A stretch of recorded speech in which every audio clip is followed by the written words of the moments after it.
ദൈവതിരുനാമത്തിന് മഹത്വം ഉണ്ടായിരിക്കട്ടെ. കർത്താവിനാൽ അനുഗ്രഹിക്കപ്പെട്ടവരെ, ഇടം കൊടുത്ത് ഇടം നേടുക എന്നത് വേദപുസ്തകം പഠിപ്പിക്കുന്ന മഹത്തരമായ ഒരു ഉപദേശമാണ്. ലോകചരിത്രത്തിൽ ഏറ്റവും നിർഭാഗ്യവാൻ ആരാണ് എന്ന് ചോദിച്ചാൽ ക്രിസ്തുവിൻ്റെ ജനനത്തോടനുബന്ധിച്ച ഒരു സംഭവം ഓർമ്മിപ്പിക്കേണ്ടതായി വരുന്നു. പരിശുദ്ധ കന്യക മറിയാമും യൗസേപ്പ് പിതാവും ഒരുമിച്ച് ഒരു സ്ഥലം തേടി സത്രക്കാരൻ്റെ അരികെ ചെല്ലുന്നു. സത്രക്കാരൻ്റെ അരികെ പൂർണ്ണ ഗർഭിണിയായി പ്രസവവേദന അനുഭവപ്പെടുന്ന കന്യക മറിയാമിൻ്റെ കയ്യിൽ പിടിച്ചുകൊണ്ട് പിതാവായ യൗസേപ്പ് ചോദിക്കുന്നു, ഇതെൻ്റെ ഭാര്യയാണ്, വളരെ വിഷമമുള്ള ഒരു സാഹചര്യത്തിലൂടെയാണ് ഞങ്ങൾ കടന്നു പോകുന്നത്. സത്രക്കാരനോട് ചോദിക്കുന്നു, അല്പം സ്ഥലം ഇവിടെ തരാമോ? സത്രക്കാരൻ മറുപടി പറയുന്നത് നമുക്ക് പരിചിതമാണ്. അദ്ദേഹം പറയുന്നു, ഇവിടെ സ്ഥലമില്ല, ഇവിടെ സ്ഥലമില്ല. ആവർത്തിച്ചാവർത്തിച്ച് പിതാവായ യൗസേപ്പ് ചോദിക്കുന്നുവെങ്കിലും സ്ഥലമില്ല എന്നതാണ് സത്രക്കാരൻ്റെ മറുപടി. നമ്മൾ ഈ സംഭവത്തിൻ്റെ മറുവശം ഒന്ന് ചിന്തിച്ച്, ആ സത്രക്കാരൻ സത്രത്തിൽ താമസിക്കുന്നു, അദ്ദേഹത്തിൻ്റേതായി അവിടെ ഒരു സ്ഥലമുണ്ട്. മറ്റെല്ലായിടത്തും തിരക്കാണെങ്കിൽ പോലും അദ്ദേഹത്തിൻ്റേതായ ആ സ്ഥലം ആ സത്രക്കാരൻ കന്യക മറിയാമിന് നൽകിയിരുന്നെങ്കിൽ സത്രക്കാരൻ്റെ ചരിത്രത്തിലെ ഇടം എന്തായിരിക്കുമായിരുന്നു? നമുക്കറിയാം, അദ്ദേഹം വേദപുസ്തക ചരിത്രത്തിൽ ഏറ്റവും അധികം വാഴ്ത്തപ്പെടുന്ന ഒരു മനുഷ്യനായി തീർന്നേനെ. അല്പം ഇടം കൊടുത്തിരുന്നെങ്കിൽ ചരിത്രത്തിൽ അദ്ദേഹത്തിന് ഇടം ലഭിക്കുമായിരുന്നു. എന്നാൽ ഇടം കൊടുക്കാതിരുന്നതുകൊണ്ട് ഇത്രയധികം നിർഭാഗ്യവാനായ ഒരു മനുഷ്യൻ വേദപുസ്തക സംഭവങ്ങളിൽ നാം കാണുന്നില്ല എന്നതാണ് പരമാർത്ഥം. സഹോദരങ്ങളെ, പെന്തിക്കോസ്തിക്ക് ശേഷം 9ാമത്തെ ഞായറാഴ്ച പരിശുദ്ധ ദൈവമാതാവിൻ്റെ വാങ്ങിപ്പിൻ്റെ പെരുന്നാളിനോടനുബന്ധിച്ച് നോയമ്പിൻ്റെ പ്രാരംഭ ദിനങ്ങൾ വേദപുസ്തക വായനയായി പിതാക്കന്മാർ ക്രമീകരിച്ചിരിക്കുന്നത് വിശുദ്ധ ലൂക്കോസിൻ്റെ സുവിശേഷം 14-ാം അധ്യായം 7 മുതൽ 11 വരെയുള്ള ചെറിയ വേദഭാഗം. യേശുക്രിസ്തു ഒരു പരീശപ്രമാണിയുടെ ഭവനത്തിൽ വിരുന്നിനു വേണ്ടി ക്ഷണിക്കപ്പെട്ടതുകൊണ്ട് കടന്നു ചെല്ലുന്നു. കർത്താവ് പരീശൻ്റെ വീട്ടിൽ വിരുന്നിനിരിക്കുമ്പോൾ അദ്ദേഹം ശ്രദ്ധിക്കുന്നു, കടന്നു വരുന്ന മനുഷ്യരെല്ലാം പ്രധാന സ്ഥലങ്ങളാണ് തിരഞ്ഞെടുക്കുന്നത്, മുഖ്യാസനങ്ങളെ തേടുന്ന മനുഷ്യർ. ഇത് കണ്ടിട്ട് യേശുക്രിസ്തു ഒരു ഉപമ പറഞ്ഞു, ഒരു കല്യാണ വിരുന്നിൻ്റെ ഉപമ. അത് വിരുന്നിൻ്റെ ഉപമയാണ്. യേശുക്രിസ്തു പറയുന്നു, വിരുന്നിനെ ക്ഷണിക്കപ്പെട്ടവർ അനേകർ, എല്ലാവരും ചെന്ന് മുഖ്യാസനങ്ങളെ തിരഞ്ഞെടുക്കുന്ന സാഹചര്യത്തിൽ യേശുക്രിസ്തു പറയുന്ന കഥ ഇതാണ്. നമ്മൾ ചെന്ന് ഒരു വിരുന്ന് ഭവനത്തിൽ ചെന്ന് പ്രധാന സ്ഥലത്ത് ഇരിക്കുകയാണെങ്കിൽ നമ്മെക്കായാലും പ്രധാനപ്പെട്ട ചില മനുഷ്യർ വരുമ്പോൾ നമ്മെ ക്ഷണിച്ച വ്യക്തി വന്ന്, ആതിഥേയനായ മനുഷ്യൻ വന്ന് നമ്മളോട് പറയും, സ്നേഹിത, മറ്റു മനുഷ്യർക്ക്, ഞാൻ വിളിച്ചതിൽ പ്രധാനപ്പെട്ട ആളുകൾക്ക് ഇടം കൊടുക്കാം.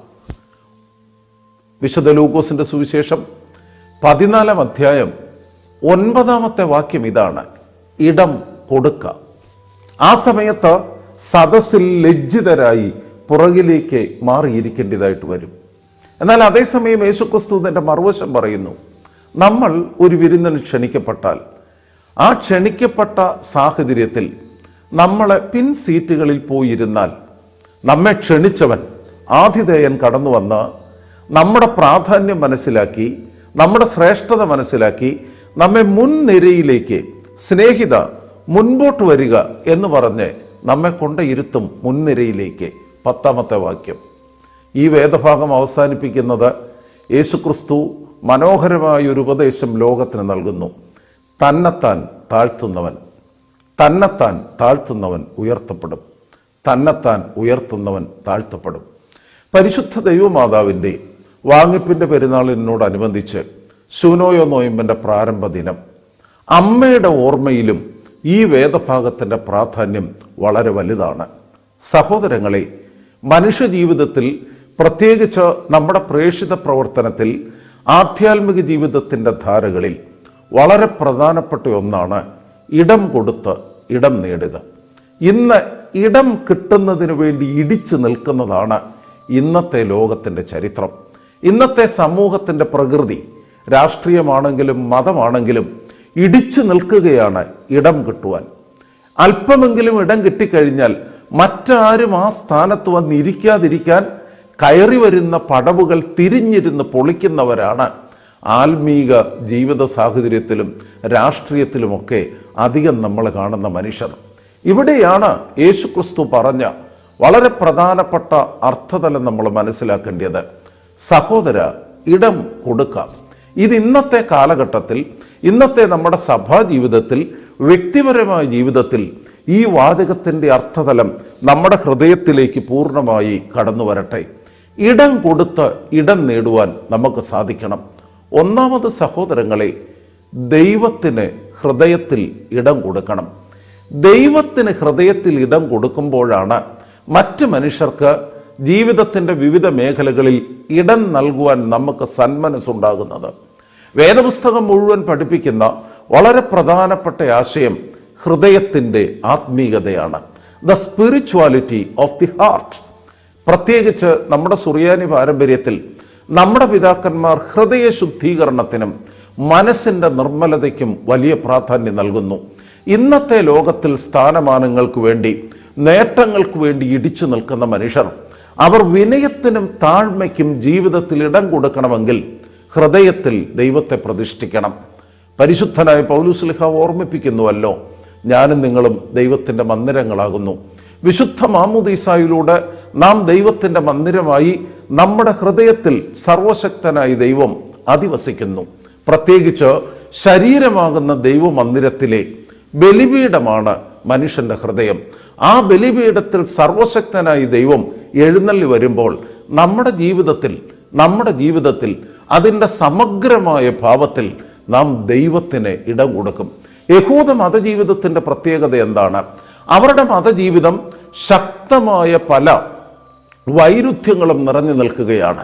വളരെയധികം മതജീവിതത്തിൽ മറ്റ് മനുഷ്യരെ ഉൾക്കൊള്ളുവാൻ സാധിക്കാത്ത ഇടുങ്ങിയ ചിന്താഗതി യഹൂദന്റെ മനസ്സിൽ രക്ഷയെക്കുറിച്ചും അതുപോലെ തന്നെ അവരുടെ വർഗത്തെക്കുറിച്ചും അവർക്ക് ചിന്തയുണ്ട്. ലോകത്തിലെ മറ്റു മനുഷ്യരെ, പ്രത്യേകിച്ച് യഹൂദ സമൂഹത്തിൻ്റെ അധകൃതരായ മനുഷ്യരെ ശ്രദ്ധിക്കുവാനോ സ്നേഹിക്കുവാനോ കരുതുവാനോ അവർക്ക് സാധിക്കുന്നില്ല. അതുകൊണ്ടാണ് സമൂഹത്തിൽ ശക്തമായ വേർതിരിവ്. രോഗം ബാധിച്ചവർ, പാപികളായ മനുഷ്യർ, സമൂഹത്തിൻ്റെ നേർധാരയിൽ നിന്ന് തള്ളപ്പെട്ടവർ, ഇങ്ങനെ സമൂഹത്തിൽ മാർജിനലൈസേഷൻ, വിഭാഗീയത ശക്തമായിരിക്കുന്ന ഒരു സാഹചര്യം. അവിടെയാണ് യഹൂദ മനസ്സിൻ്റെ ഒരു ചിന്ത, ഞാനാണ് ശ്രേഷ്ഠൻ, ഞാനാണ് ഏറ്റവും എല്ലാ കാര്യത്തിലും തികഞ്ഞവൻ. അതുകൊണ്ടാണ് ഒരു വിരുന്നിന് വന്നാലും മുഖ്യാസനങ്ങളെ തെരഞ്ഞെടുക്കുവാനുള്ള വ്യഗ്രതയാണ് യഹൂദ മതജീവിതത്തിൽ നിഴലിക്കുന്നത്. അവിടെയാണ് യേശുക്രിസ്തുവിൻ്റെ പ്രവർത്തനം. അത് ഞാനും നിങ്ങൾ മനസ്സിലാക്കേണ്ടത്. സഹോദരങ്ങളെ, ഹൃദയ ശുദ്ധീകരണത്തിലൂടെ ഹൃദയത്തിൽ ദൈവത്തിനിടം നൽകിക്കൊണ്ട് ആധ്യാത്മിക ജീവിതത്തിൻ്റെ മനോഹര പ്രവർത്തന ശൈലി യേശുക്രിസ്തു ലോകത്തിന് കാണിച്ചു കൊടുത്തു. വ്യഭിചാരിണി എന്ന് വിളിക്കപ്പെട്ടവൾ, കല്ലെറിയുവാനായി കൊണ്ടുവരപ്പെട്ടവൾ, അവളെ മകളെ എന്ന് വിളിച്ച് അധികം പാപം ചെയ്യരുത് എന്ന് പറഞ്ഞ് സ്നേഹിക്കുവാൻ യേശുക്രിസ്തുവിന് സാധിക്കുന്നു. കുഷ്ഠരോഗി വെറുക്കപ്പെട്ടവനാണെങ്കിലും എനിക്ക് മനസ്സുണ്ട് എന്ന് പറഞ്ഞ് അവനെ തൊട്ടു ശുദ്ധമാക്കുവാൻ യേശുക്രിസ്തുവിന് സാധിക്കുന്നു. അതുകൊണ്ട് സഹോദരങ്ങളെ, ഒന്നാമത് ഇടം നൽകേണ്ടത് ദൈവത്തിനാണ്. ഹൃദയത്തിൽ ദൈവത്തിനിടം നൽകുക. രണ്ടാമത്, സർവശക്തൻ ചേർത്ത് പിടിച്ചവരെ, സമൂഹത്തിൻ്റെ നേർധാരയിൽ നിന്ന് തള്ളപ്പെട്ടവരെന്ന് യഹൂദ സമൂഹം പറഞ്ഞിട്ടും യേശുക്രിസ്തു ചേർത്ത് പിടിച്ചവരെ നമ്മുടെ ജീവിതത്തിലും ചേർത്ത് പിടിക്കുവാനും അവർക്ക് ജീവിതത്തിൽ ഇടം നൽകുവാനും നമുക്ക് സാധിച്ചാൽ അവിടെയാണ് യഥാർത്ഥത്തിൽ ഈ ചരിത്ര ലോകത്തിൽ നമുക്ക് ഇടം ലഭിക്കുന്നത്. ചരിത്രത്തിൽ മാത്രമല്ല, നിത്യതയിൽ ദൈവസന്നിധിയിൽ നമുക്ക് ഇടം ലഭിക്കണമെങ്കിൽ അവിടെയാണല്ലോ യേശുക്രിസ്തു പറഞ്ഞ വാചകത്തിൻ്റെ അർത്ഥതലം. എൻ്റെ ഈ ഏറ്റവും വലിയ സഹോദരന് നിങ്ങൾ ചെയ്തതെല്ലാം എനിക്ക് ചെയ്തു. ഇന്ന് സ്വരൂപിക്കുക, അവനവന് വേണ്ടി മാത്രം കരുതി വയ്ക്കുക, അവനവന് വേണ്ടി മാത്രം ജീവിതത്തെ കരുപ്പിടിപ്പിക്കുക, ഇതാണ് ഇന്നത്തെ തത്വശാസ്ത്രം. അതുകൊണ്ട് അവനവൻ്റെ നേട്ടങ്ങളും സ്ഥാനമാനങ്ങളും മാത്രം ചിന്തിക്കുന്നു. അതിനുവേണ്ടി ഭക്തി ജീവിതം പോലും ഉപയോഗിക്കുന്നു. പ്രാർത്ഥന മുഴുവൻ വിഴുങ്ങി നിൽക്കുന്നത് വ്യക്തിപരമായ ജീവിതത്തിൻ്റെ ആവശ്യങ്ങൾ. ഇവിടെയാണ് സഹോദരങ്ങളെ നമ്മുടെ ജീവിതത്തിൽ ഇടം നൽകേണ്ട മേഖലകൾ. നമ്മുടെ പ്രാർത്ഥനാ ജീവിതത്തിൽ, ശുശ്രൂഷ ജീവിതത്തിൽ, സാമൂഹ്യ ജീവിതത്തിൽ മറ്റുള്ളവരെ കരുതുന്ന സാഹചര്യത്തിൽ ഇടം നൽകേണ്ട മേഖലകൾ അനവധിയാണ് എന്ന് തിരിച്ചറിയണം. ആ തിരിച്ചറിവ് ലഭിക്കുമ്പോഴാണ് സ്വർഗരാജ്യത്തിലും നമുക്ക് ഇടം ലഭിക്കുന്നത്. ഈ വേദഭാഗത്തിൻ്റെ രണ്ടാം വശം, ഒന്നാമത്തെ വശം ഞാൻ പറഞ്ഞത്, മുൻപിൽ പോയി മുഖ്യാസനം തെരഞ്ഞെടുത്തിരുന്നവനോട് യേശുക്രിസ്തു പറഞ്ഞ ആ ഉപമയിൽ കർത്താവ് സൂചിപ്പിച്ച വാചകം ഇടം നൽകുക. അവിടെ ഞാൻ ഓർമ്മിപ്പിച്ചു, ഇടം നൽകി ഇടം തേടുക, അല്ലെങ്കിൽ ഇടം കണ്ടെത്തുക. രണ്ടാമത് 10ാമത്തെ വാക്യം. 10ാമത്തെ വാക്യത്തിൽ ഈ ഉപമയിൽ പറയുന്നത്, സ്നേഹിത മുൻപോട്ട് വന്ന് ഇരുന്നാട്ടെ. സ്നേഹിത മുൻപോട്ട് വന്ന് ഇരുന്നാട്ടെ. ഇതാരാണ്? ഏറ്റവും പുറകിൽ അവനവന്റെ ജീവിതത്തിന്റെ പരിമിതികളെക്കുറിച്ച് ബോധ്യമുള്ള വ്യക്തികൾ, ഹൃദയത്തിൽ താഴ്മയ്ക്കും വിനയത്തിനും ഇടം നൽകിയിട്ടുള്ള വ്യക്തികൾ. അവരൊരിക്കലും സമൂഹത്തിന്റെ മുൻനിരയിലേക്ക് ഇടിച്ചു നിൽക്കുന്നില്ല. ഇന്നത്തെ ഭാഷയിൽ പറഞ്ഞാൽ സെൽഫിക്കും സെൽഫ് പ്രമോഷനും അവർ സമയം കണ്ടെത്തുന്നില്ല. ഫാൻ സമൂഹം അവരുടെ ചുറ്റുമില്ല. ഇന്നത്തെ ലോകത്തിന്റെ വളരെ തെറ്റായ അപജയം സംഭവിച്ചിരിക്കുന്ന ജീവിതത്തിന്റെ ഒരു സാഹചര്യം സ്വയമേവ പുകഴ്ത്തുക, പൊങ്ങച്ചം കൊണ്ട് മാത്രം ജീവിക്കുക. ഇതാണ് ഇന്ന് കണ്ടുവരുന്നത്. എന്നാൽ വിനയത്തോടും വിശുദ്ധിയോടും കൂടെ ഈ വിരുന്നിൽ പിറകിലത്തെ സ്ഥാനത്ത് പോയിരിക്കുന്ന മനുഷ്യനോട് ക്ഷണിക്കപ്പെട്ടവൻ അതിഥി പറയുന്ന വാക്കാണ്, സഹോദര മുൻപോട്ട് വന്നിരുന്നാട്ടെ. സഹോദരങ്ങളെ, ഉയർത്തണമെങ്കിൽ അത് ദൈവത്താൽ ഉയർത്തപ്പെടണം. സർവശക്തനായ ദൈവം നമ്മെ കൈപിടിച്ചുയർത്തിയാൽ ഈ ലോകത്തിൽ ആരെല്ലാം നമ്മെ ഇകഴ്ത്തണമെന്ന് സാധിച്ചാലും സാധിക്കത്തില്ല. തമ്പുരാൻ ഉയർത്താൻ നിശ്ചയിച്ചാൽ ഉയർത്തിയിരിക്കും. അതേസമയം തമ്പുരാന്റെ സഹായമില്ലാതെ സ്വയമേവ ഉയർത്തുവാൻ സാധിച്ചാൽ സഹോദരങ്ങളെ അത് നിലനിൽക്കുകയില്ല. റഷ്യക്കാരെ സ്പുട്നിക് എന്ന സ്പേസ് ഷട്ടിൽ അത് ആകാശത്തിലേക്ക് അയച്ചു. ആ സമയത്ത് ഏതെങ്കിലും ജീവനുള്ള വസ്തുക്കൾ അതിനകത്ത് ഇരുന്നാൽ എന്ത് സംഭവിക്കുമെന്ന് അറിയാൻ വേണ്ടിയിട്ട് ഈ സ്പേസ് ഷട്ടിലിനകത്തൊരു ശ്വാനനെ, ഒരു പട്ടിയെ കൂടെ റഷ്യക്കാരെ ആകാശത്തിലേക്ക്, ബഹിരാകാശത്തിലേക്ക് അയച്ചു. ഇത് കണ്ടിട്ട് വളരെ ഹ്യൂമറസ് ആയ ഒരു മനുഷ്യൻ പ്രതികരിച്ചത് ഇങ്ങനെയാണ്: പട്ടി നല്ല ഉയരത്തിൽ പൊങ്ങി. നമുക്കറിയാം സ്പേസ് ഷട്ടിലിൽ ഒരു പരീക്ഷണത്തിന് വേണ്ടി ഉയർത്തിയതാണ്. എന്നാൽ ഉയർത്താൻ ആളുണ്ടെങ്കിൽ ഏത് ശ്വാനിനും ഉയരും. അതാണ് ഇന്നത്തെ ലോകത്തിന്റെ തത്വശാസ്ത്രം. എന്നാൽ സഹോദരങ്ങളെ, എത്ര ഉയർന്നാലും ശ്വാനൻ തന്നെയാണ്, നായ തന്നെയാണ്. ആ തിരിച്ചറിവ് ഈ ലോകത്തിൽ വളരെ വ്യക്തമാണ്.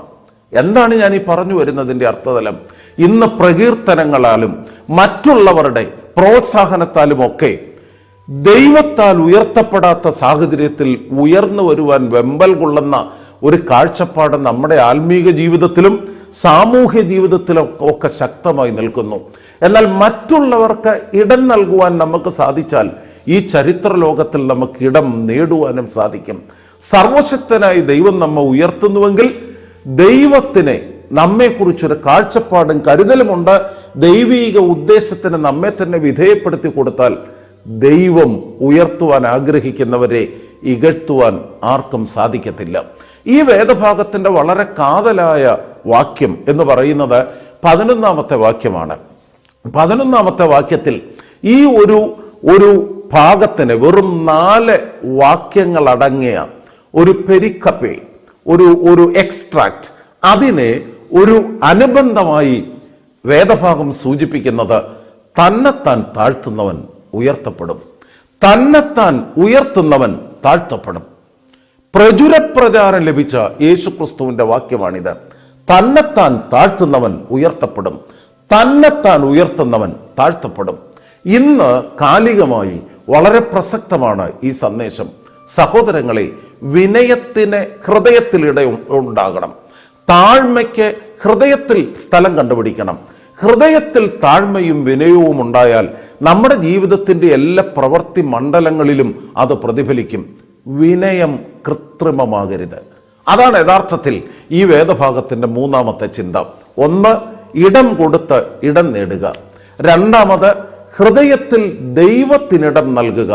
ദൈവത്തിനിടം നൽകുമ്പോഴാണ് കർത്താവ് ചേർത്ത് നിർത്തിയവരെ നമുക്കും ജീവിതത്തിൽ ഇടം നൽകി ചേർത്ത് വെക്കുവാൻ സാധിക്കും. മൂന്നാമത്തേത് വിനയം. വിനയം കൃത്രിമമാകരുത്. വിനയം കൃത്രിമമാകുന്നു എന്നതാണ് ഇന്നത്തെ ലോകത്തിൻ്റെ വലിയ പ്രതിസന്ധി എന്ന് പറയുന്നത്. ഈ ഉപമയുടെ ഇന്നത്തെ സാഹചര്യം ഒന്ന് ചിന്തിച്ച്, യേശുക്രിസ്തു പറഞ്ഞു എല്ലാവരും പിൻസീറ്റിൽ പോയിരിക്കണം. അപ്പോൾ ക്ഷണിക്കപ്പെട്ടവൻ വന്ന് ആതിഥേയൻ വന്ന് നിങ്ങളെ മുൻപിലേക്ക് കൊണ്ടുവന്നാക്കും.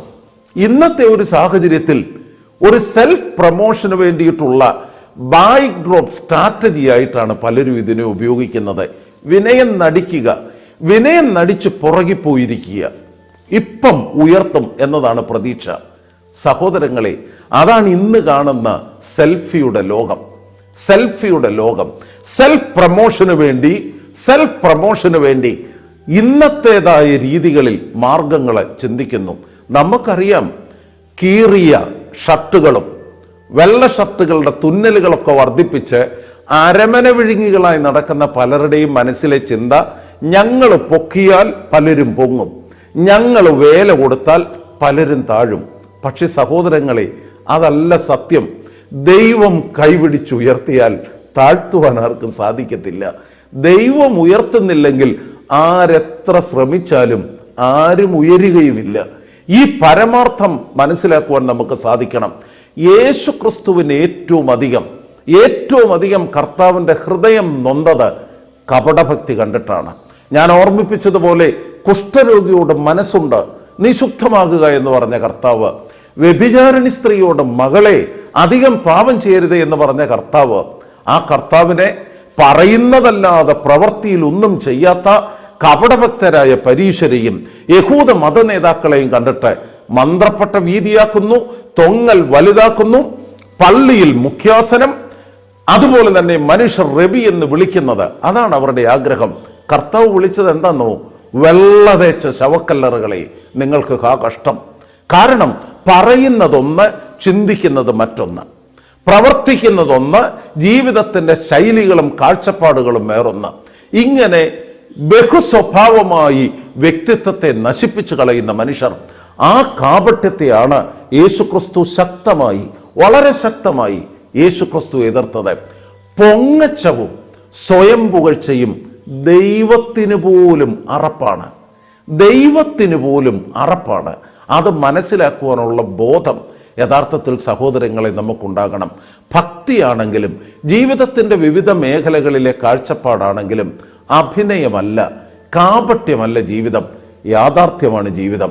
ഇടം നൽകി ഇടം നേടുക, ഹൃദയത്തിൽ സർവശക്തന് ഇടം നൽകുക, ദൈവം ചേർത്തു വെച്ചവരെ നാമും ചേർത്തു വെച്ച് ജീവിതത്തിൽ അവരെ കരുതുക.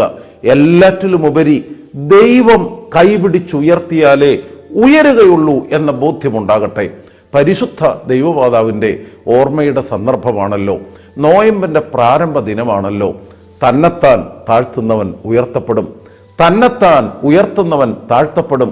യഥാർത്ഥത്തിൽ ഇത് മറിയാമിൻ്റെ പാട്ടിൻ്റെ ഭാഗം തന്നെയാണ്.